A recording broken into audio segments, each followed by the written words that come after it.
Welcome to First Unitarian Universalist Church, a church of open minds and loving hearts since 1866, celebrating many sources of wisdom and many spiritual paths. Your faith, your doubts, your questions, your identity are welcome here. Join us after service for refreshments down in the Commons. There's a preschool program, playroom open for young ones, and activities for children following the time for all ages. Find upcoming events in your order of service, including architect meetings throughout the summer as we continue our process for a new church home. Yay! Wednesday evenings this summer, join us with others for a casual picnic supper at 5:30 at Three Links Park near Silver Lake Pool and the playground. All are welcome. Today we are glad to welcome our guest preacher, Reverend Jack Gady. He's in his 6th year serving as the assistant minister at the White Bear Unitarian Universalist Church, where Luke came from. He lives in St. Paul with his partner, and he loves puzzles and theater and good conversation. They don't have any dogs yet, but maybe they will soon. We're so glad you're here. Most Sundays, our entire offering collection goes out the doors of our church to support work for a more just and loving world. This Sunday, we have a special offering that Phil will talk about. Phil?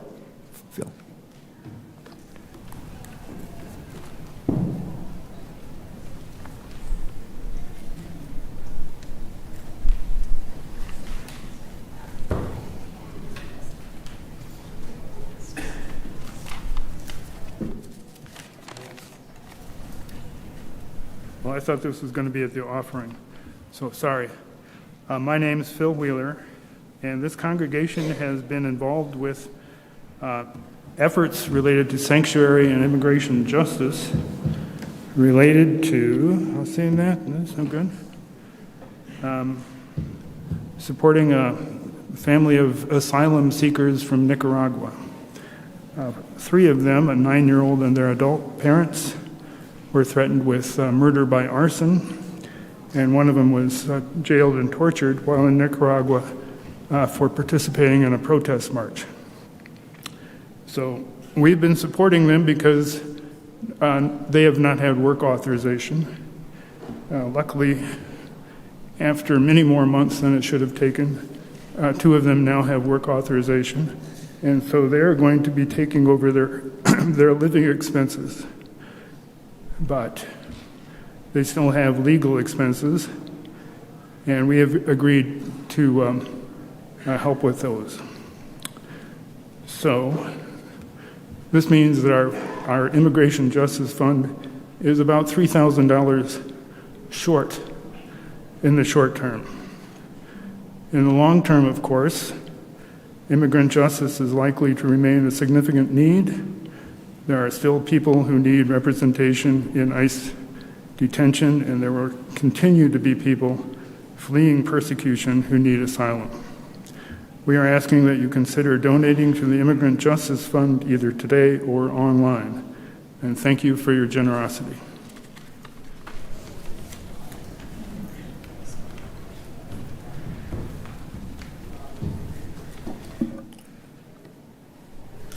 And again, you can give online or as the plates pass today.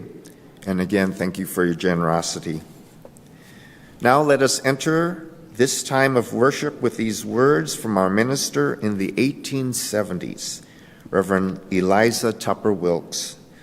May our faith in humanity and our message of hope and good cheer light our way.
We come to church with the belief and the hope that we are better off in community. We would rather not go it alone. So we invite the growth and transformation in store for us when we broaden our circle beyond just ourselves. In that spirit, I share a poem by Denise Levertov, Witnessing. Sometimes the mountain is hidden from me in veils of cloud. Sometimes I am hidden from the mountain in veils of inattention, apathy, fatigue, when I forget or refuse to go down to the shore or a few yards up the road on a clear day to reconfirm that witnessing presence. We light this chalice today to kindle a curiosity about the power of witnessing each other and witnessing each other's stories.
We all use words to describe ourselves.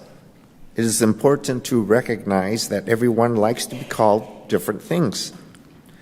Some people like nicknames, others don't. Some people prefer to use more formal names like Mrs. or Mr. When we introduce ourselves to each other in faith development classes, we try to always share what our pronouns are along with our names. We want everyone to feel important. Today's story is all about others, respecting others, and their identity. And here is the book.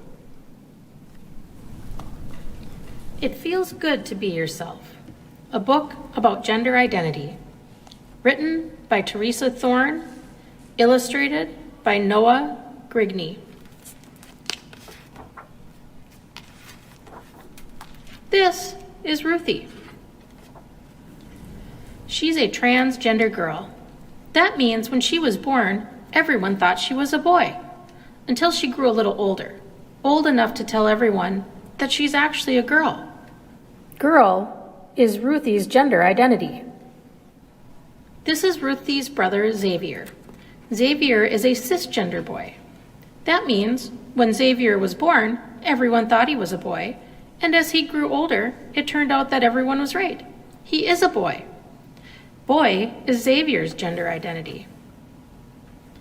There are so many different ways to be a boy or a girl, too many to even fit in a book, but not everyone feels like either a boy or a girl. Non-binary is a helpful word that can describe a kid who doesn't feel exactly like a boy or a girl. This is Ruthie's friend Alex. Alex is both a boy and a girl. When Alex was born, everyone thought Alex was a girl, but Alex is both boy and girl. This is Alex's gender identity. This is Alex's friend JJ. JJ is neither a boy nor a girl. Ever since JJ was very little, they never felt exactly like a boy or a girl. They just felt like themselves. This is JJ's gender identity. Alex and JJ are both non-binary. Just like there are many different ways to be a boy or a girl, there are many different ways to be non-binary too.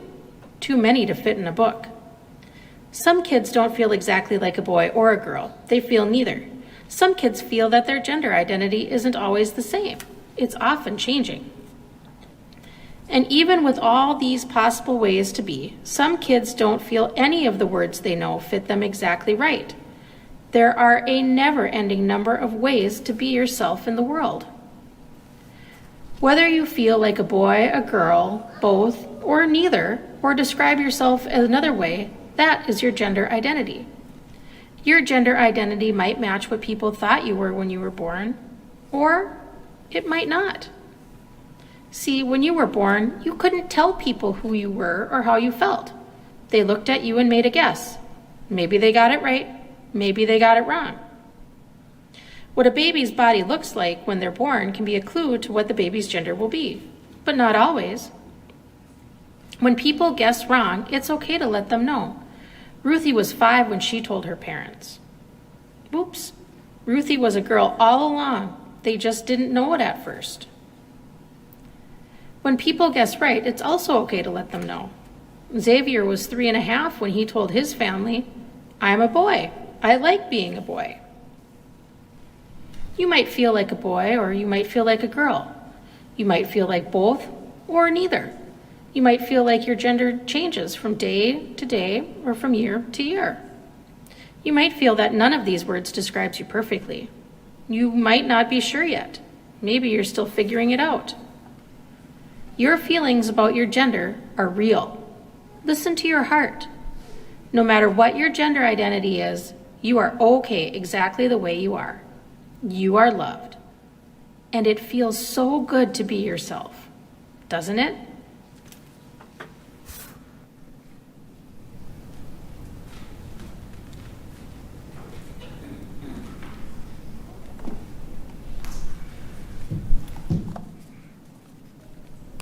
The children's benediction can be found on the back cover of the gray hymnal.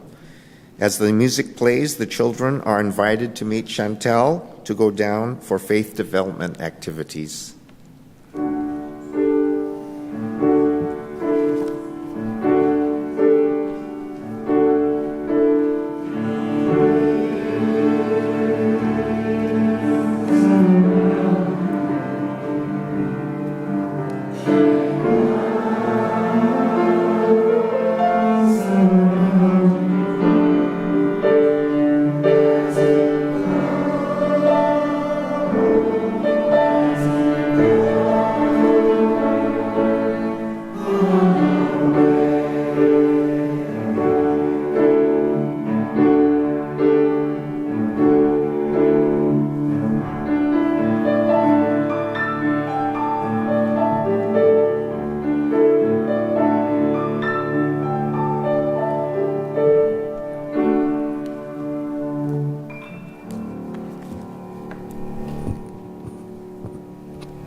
Good morning. It is good to be with you. I invite you to settle in here as we create a place of communal caring and connection. It's our time to pause amidst the busyness of our lives, to slow down enough to consider the beauty that is here all around us, and to open a space for listening and love.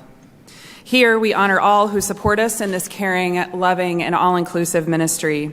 We send gratitude to Robin Taylor and Lynn Kirkland, serving as our caring coordinators, arranging care for our members and friends in need for the last 2 weeks.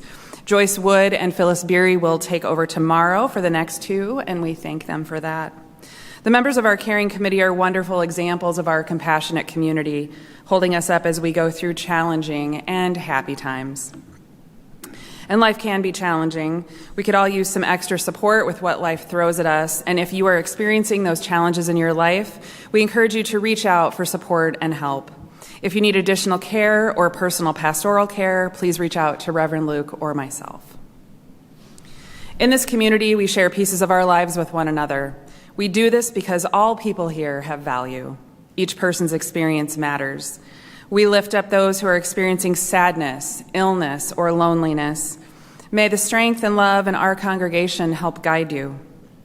We revel in those who are experiencing joys in their lives. May their happiness lift us all, and may their joy filter into all around them.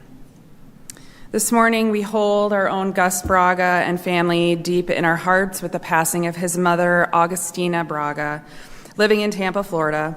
A celebration of Augustina's life will be held on her 96th birthday, August 28th, in Tampa, where all of the family will gather for the first time in many years. We send strength and love to all who knew her. Here, our service to each other, to the world, and to our faith is our focus. Let us carry that out into the wider world. May the faith in the spirit of life, love for the community of earth, and love for the light in each other be ours now and in all the days to come.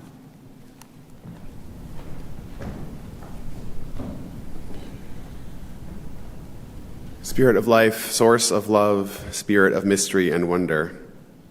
Sometimes it feels hard to name out loud what we need and what we hope for, but in this space and in this moment, that hardness can soften. We come together with joys and sorrows, needs and celebrations, and this time is like every other time, full of complexity and ambiguity.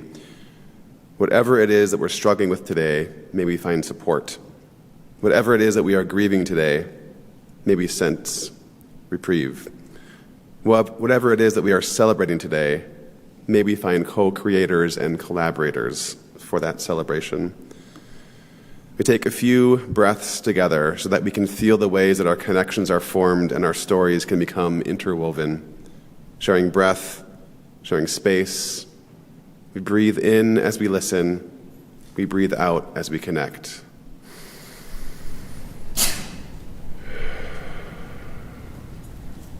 Breathing in as we witness. Breathing out as we feel witnessed.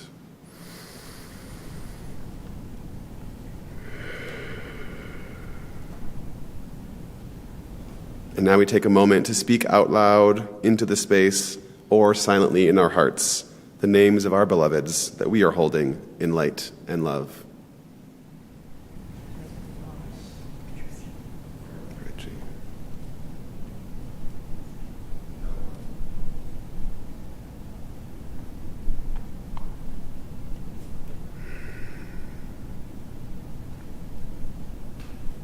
Knowing that together we can hold it all. May it be so. Amen.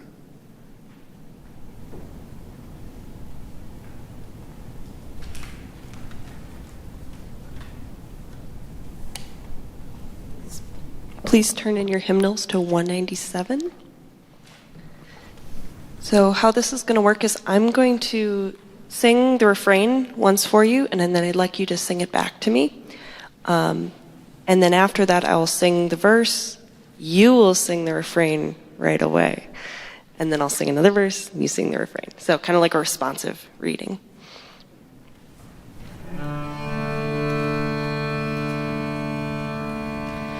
There are numerous strings in your lute.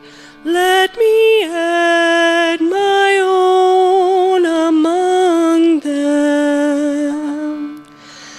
There are numerous strings in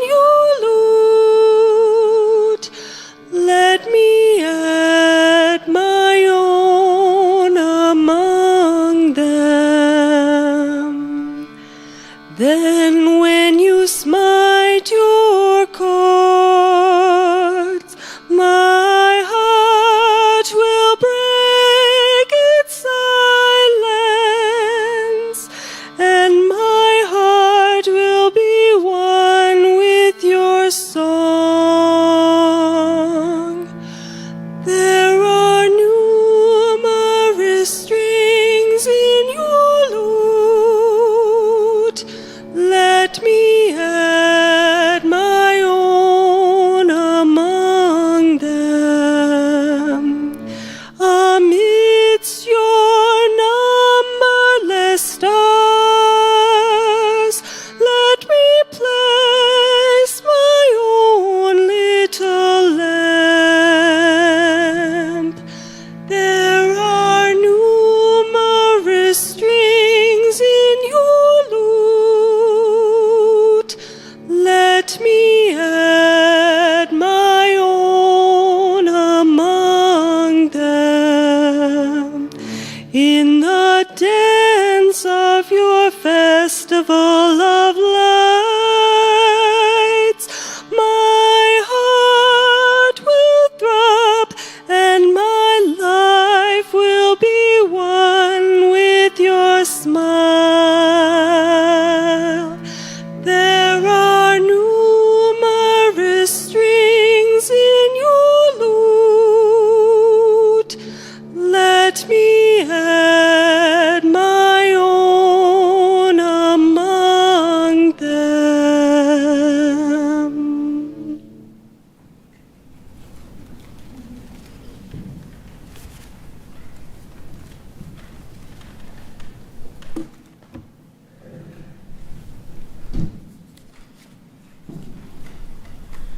The first reading is a poem by Brian Genet called Against Mastery. Give me no seat at the table, let no trembling hands lay food on my plate. Let me lord over no one and nothing, not the dog curled up in my bed, not the land nor children who wander through my care. Let me learn from the babies and always be laughing at my ignorance, only humble discovery. Give me and keep my eyes on the pattern of birds' wings, breaking the blue overhead. Let me face the ones I harm with open palms, and let love be the method and measure of my worth. Keep my heart with my people, and the coal glowing beneath my feet. Let me run and run and run and run, and let the flame of my torch never go out. I am here with you to burn the house down. Keep me to this. Cut me down before you let me lose my way. The second reading is a short quote by Arundhati Roy. There's really no such thing as the voiceless. There are only the deliberately silenced or the preferably unheard.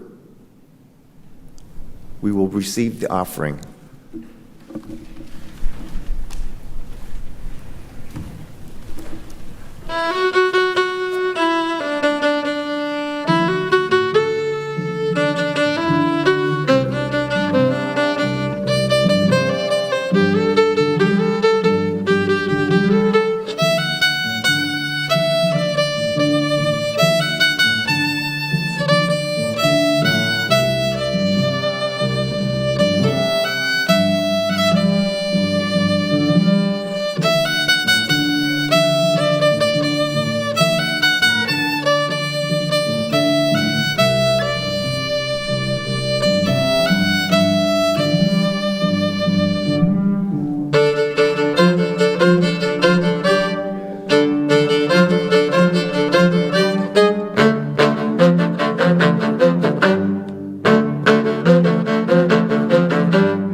Thank you so much. I'm sure you've all been noticing, but it bears repeating. Trans people and laws and policies about trans people are all over the news lately. For instance, how to treat them, whether or not to respect them or believe them. For a cis man like myself, it could be easy to ignore these news stories since they don't pertain to me specifically, but I have too many people in my life who are trans or non-binary to ignore them. Plus, if I'm being really particular, it shouldn't even take knowing a trans person to understand that a whole class of people are being discriminated against and oppressed in our society and culture at large. Many states are passing horrendous laws which are causing some trans and non-binary people to become interstate domestic refugees, fleeing to states like Illinois and Minnesota to receive the health care that they need. And thus, it is apt that our main topic today is respecting one another and one another's pronouns. Some of you have been thinking about this for quite some time, I'm sure, and you might feel particularly accomplished in the field of gender studies and progressive politics. If so, wonderful. I'm happy for you, and there might still be more to learn today. Some of you might be feeling behind. You might be feeling a sense of pre-regret, as if once I preach this sermon, you're going to feel bad. Maybe you've been faced with your own lack of understanding, or maybe you've gotten it wrong in the past. Let me assure you, this sermon is not about shaming or blaming.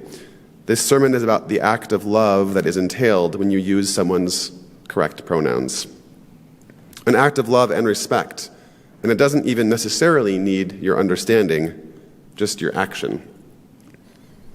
Now, at this point, you might be asking yourself a few hypothetical questions. Why are so many people sharing pronouns so regularly? Why is this important? Do I have to do it too? What if I get it wrong? Great questions. Those 4 questions actually provide the outline of my sermon. See what I did there? Let's dive in. Can I get a show of hands really quick? How many of you have ever experienced someone making incorrect assumptions about who you are? Anyone? Yeah. How did that feel? I heard not great. How else? Demeaning. Yeah, you're not alone. I felt that way too. And I will just tell you right now that for me, this is not a great feeling. I'm someone who prides myself on being a good communicator, and I have a strong desire to be known. So I get frustrated when someone tells me that I'm something that I'm not, or tells me that they don't see me as something that I believe myself to be. Maybe you relate. Don't worry, I do have real-life examples of both of these. First, I am regularly told that I am Irish. Well, let me be more specific. People often tell me they think I'm Irish. Then I tell them, no, I'm German and Danish. And then they look at me and say, no, you're Irish.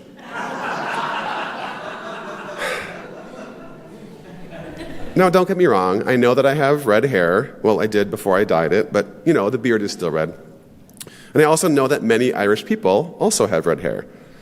But, for the record, there are more red-headed Germans than red-headed Irish. Usually, these conversations happened while I was working at an Irish pub. This setting, of course, makes the discussion a little tricky. Like maybe the context or the drinking might be throwing off the conversation a bit. And also, yes, I know that my ancestry is definitely Northern European, and I know that centuries ago the borders weren't as they are now, but I have a strong connection to my Danish great-grandfather, Rasmus.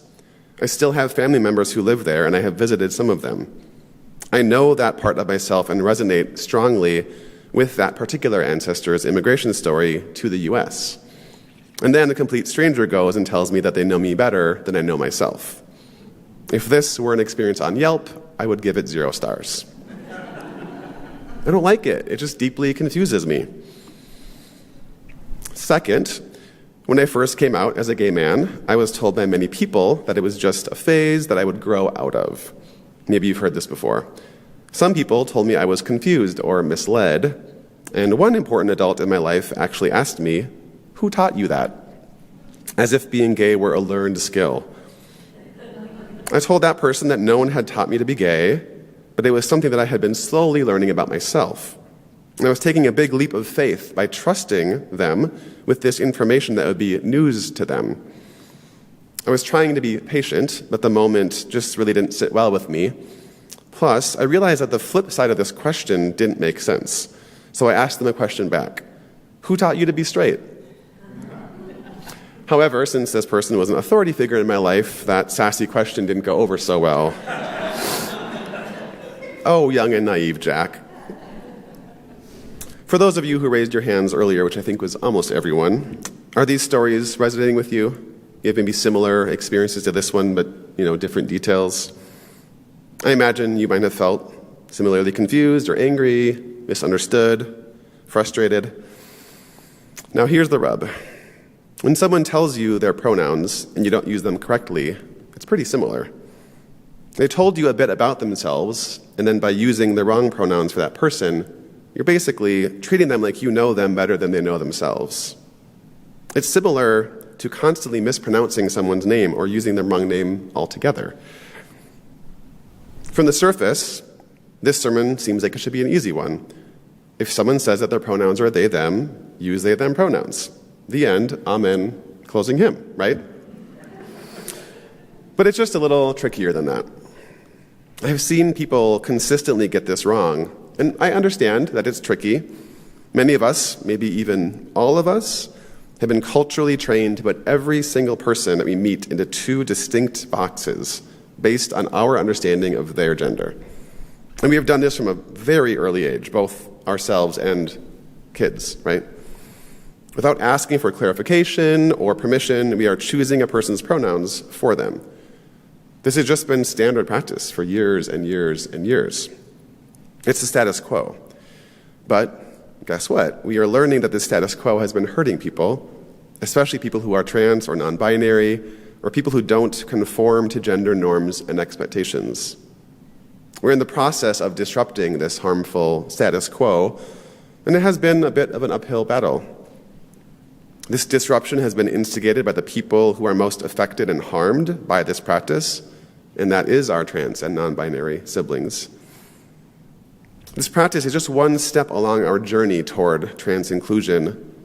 And for those of you interested in that journey, there is actually a great curriculum available for UU congregations called the Transforming Hearts Collective. Maybe some of you have already heard of it or used it, I'm not sure, but it is powerful and informative. I have another example of incorrect assumptions that might help illuminate this topic further.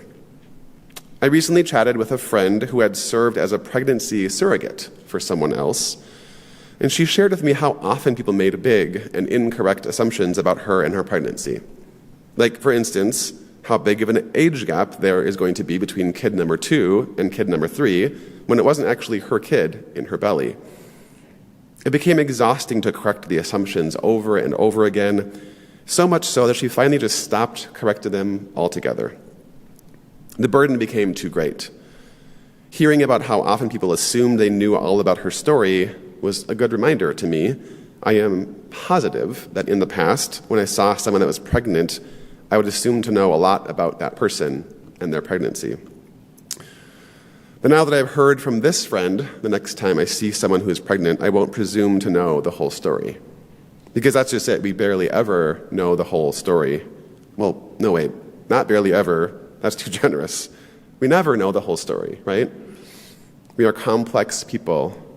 We contain multitudes. Sometimes we have the energy and the time to correct the assumptions and everything is fixed. Yay! But sometimes, like in my friend's story, it gets exhausting to correct bad assumptions and answer incredibly private or invasive questions.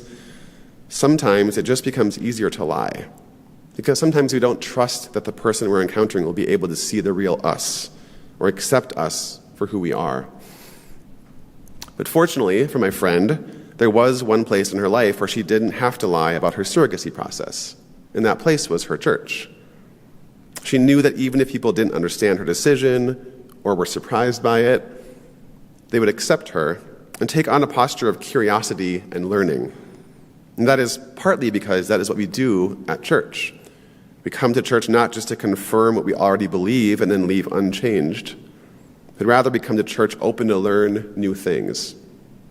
Or, in the words of our poet, Brianne Janae, that Gus shared with us, let me learn from the babies and be always laughing at my ignorance. Give me only humble discovery. This humble discovery is crucial to building a community of covenant. We agree to be together and interact in a certain way, right? This covenant we share. We don't come to church to teach or to have our pride confirmed. We come with a sense of humility, knowing that we know on our own, what we know on our own is far less than what we know together. We need each other to fill out a broader understanding of the world with multiple perspectives. In the interchange of our ideas, we learn and grow, not despite our differences, but because of them.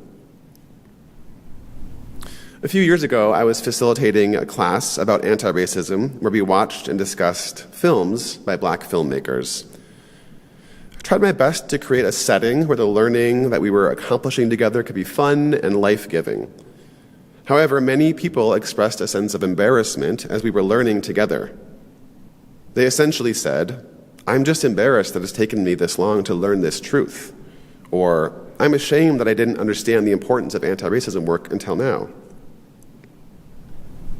I understood that impulse, and I also felt it in myself. But in those moments, I had to remind the others and myself that it is better.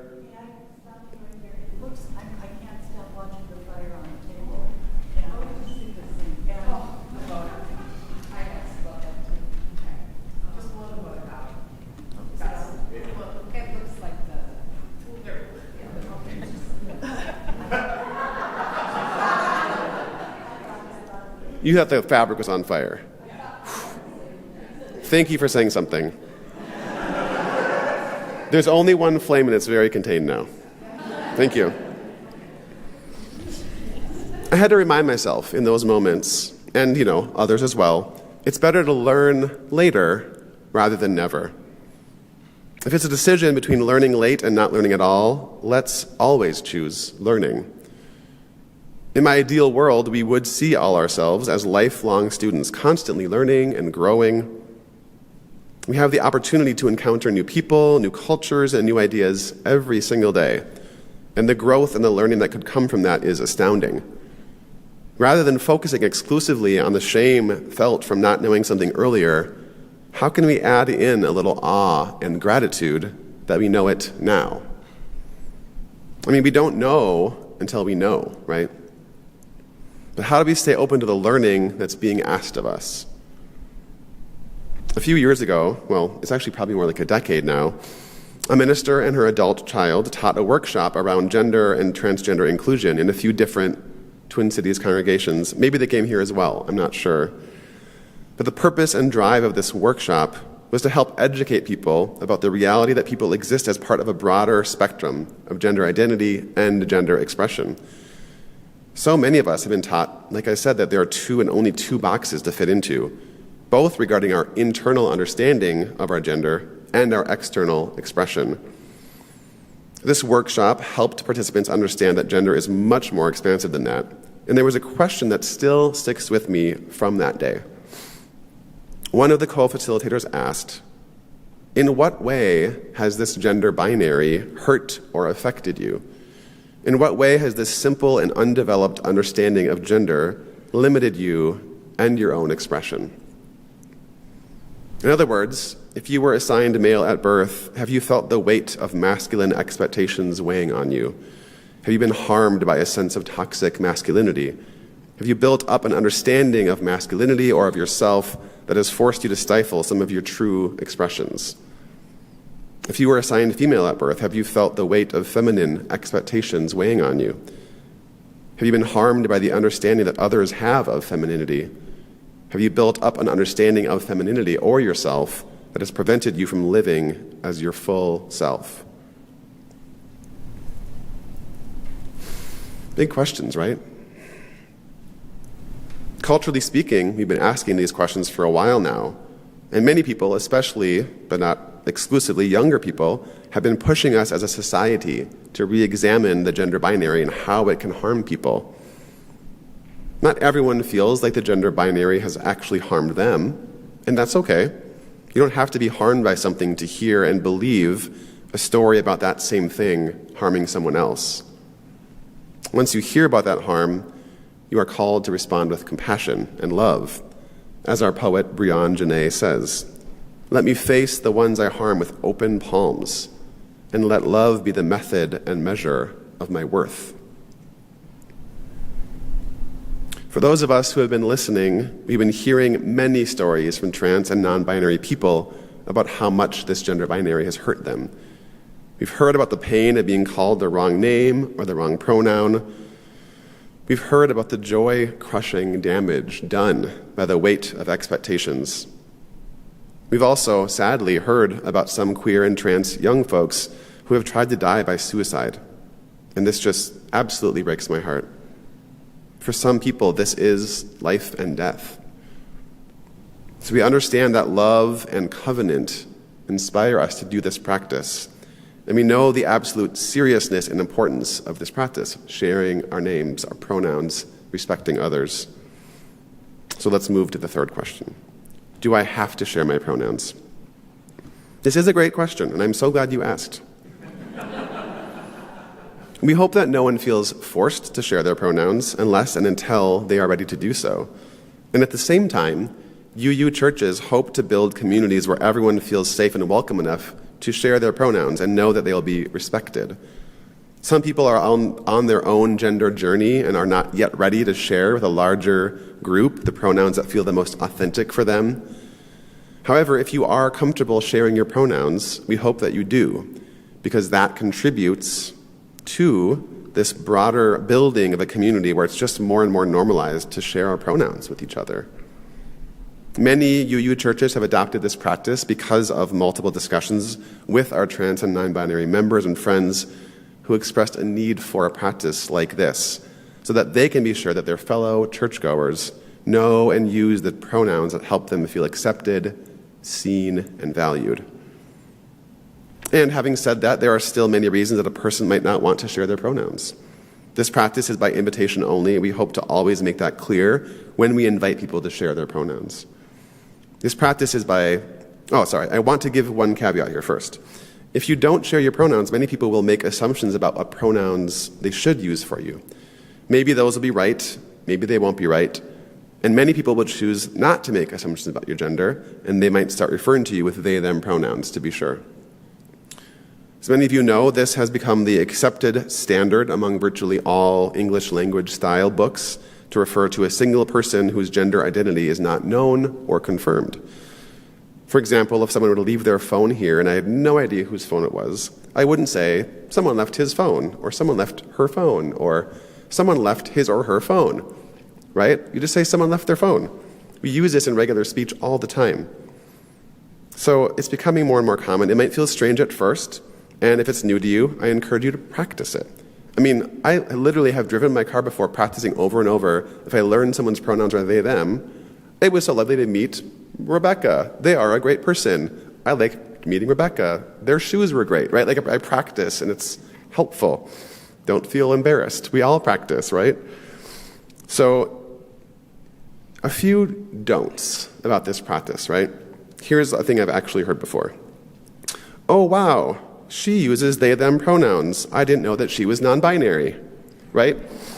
Okay, you're laughing. That's great. You see in this case, the speaker is still using the assumed pronouns for a person who is telling the speaker their actual pronouns.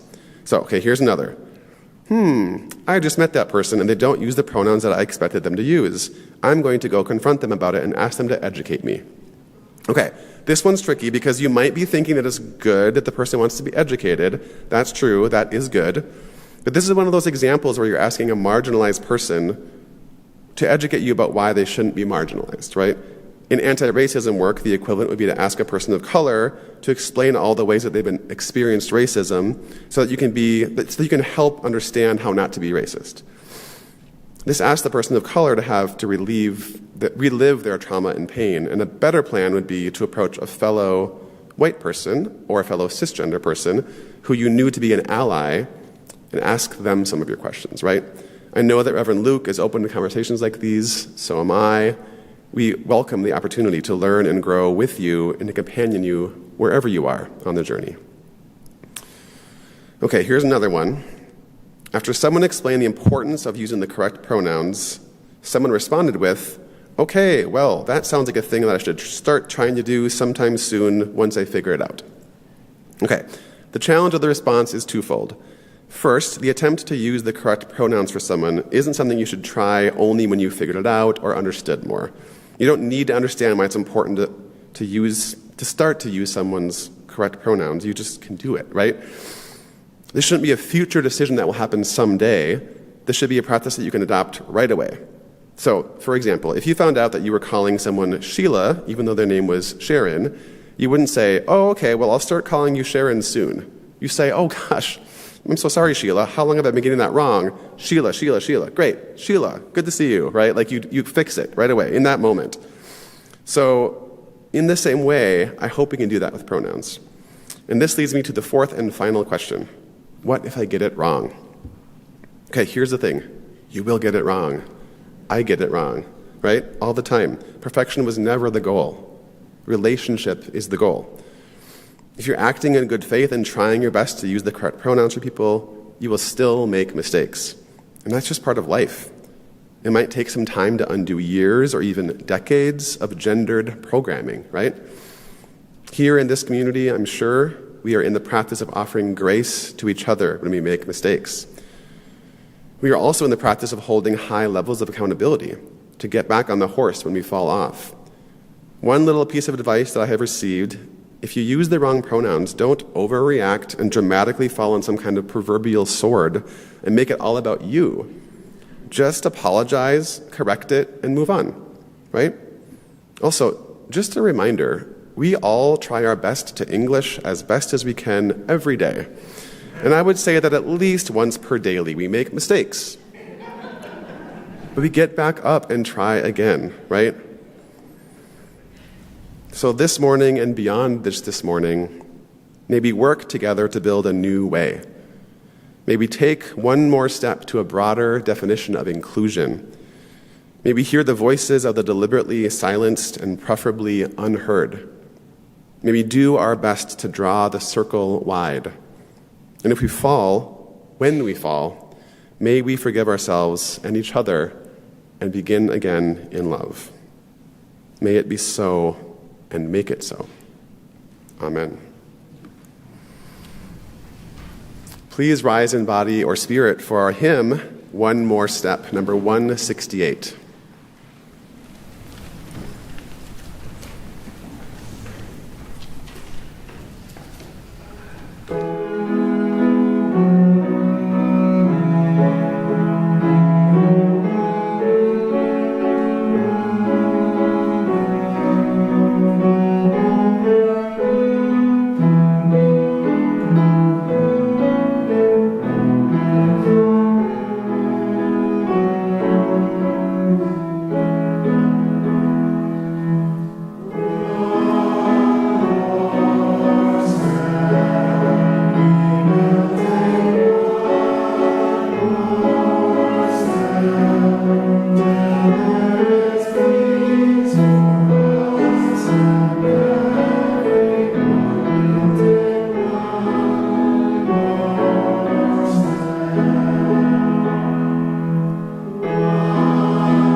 Today, as we go forward from this time and space, may we witness others as we want to be witnessed. May it be so, and make it so. Amen.